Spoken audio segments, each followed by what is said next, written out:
There are an infinite number of things we want our children to learn. There are an infinite number of experiences we want them to have. There are an infinite number of people we want them to get to know.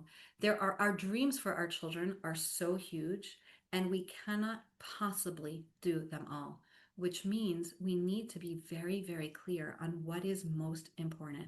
And whenever you know what is most important, that's what you know you can focus on right now, and you're going to then say no to everything else that comes along. I don't know. Let's say when you did this activity a few minutes ago, as you were doing the different areas, you said to yourself, whoa, you know what? I'm realizing my kid's biggest priority right now is emotional development. Or maybe you said, no, my kid's doing great, but socially they're ready for something more. Or maybe you said it differently. Maybe you were like, oh, everything's kind of okay, but oh, academics, I know they're struggling.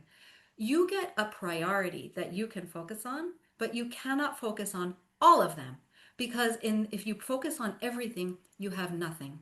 I was at one of my kids was doing a baseball league, and a few weeks ago I was at a game, and there was another child there who was, to be honest, he was a wreck. He was really falling apart. He was in tears multiple times, and I heard him say to his father, and the father say to him, oh, you got to pull yourself together because from here we're going to, I forget what the next thing was. It was Boy Scouts or whatever it was. And then the father turned around and said to the other ones, yeah, we came straight from school to this other program he has. Again, I don't remember what it was. Now to baseball practice. And then he has another one. Of course, the kid's a wreck. You can't possibly try and give your child every experience and also think they're going to have serenity and peace and time to connect with you. In order to say yes to some things, you are going to have to say no to other things.